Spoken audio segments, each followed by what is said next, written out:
Assalamualaikum warahmatullahi wabarakatuh. Para panggijar serta para pamelon anu kusimkuring nepi kahormat, hayang urang panjatkeun puji sareng syukur kehadirat Allah Subhanahu wa taala anu parantos maparinan ka urang sadaya nikmat kasehatan sehingga urang sadaya tiasa kempel dina ieu acara.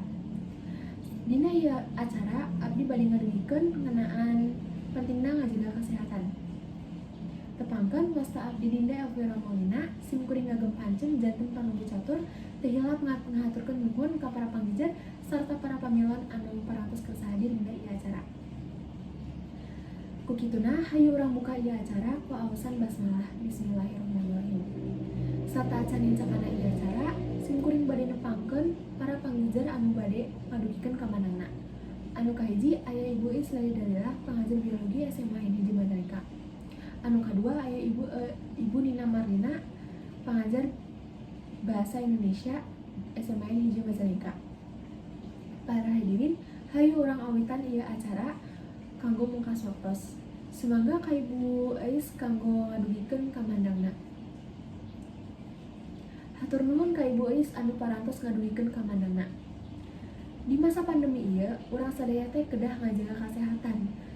Sabab hal eta teh seueur pisan mangpaatna. Salah sahiji mangpaatna nyaeta teu gampang kaserang penyakit. Ukituna hayu urang sadaya kedah nerapkeun pola hirup anu sehat kangge salira urang sadaya. Kumargi kitu hayu urang lajengkeun wae ieu sawa. Sumangga ka Ibu Nina anu bade ngadugikeun ka mandangna. Hatur nuhun ka Ibu Nina anu parantos ngadugikeun ka mandangna.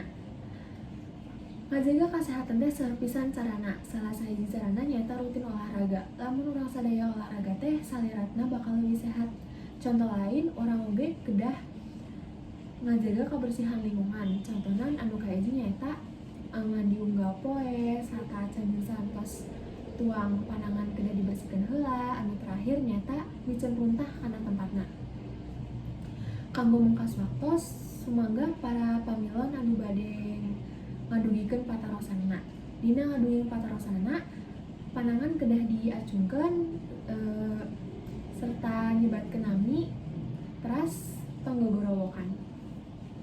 Hatur nuhun ka Indriani anu parantos ngadugikeun patarosanna ngeunaan dieu paktos naon wae urang sadaya kedah ngajaga kesehatan lingkungan.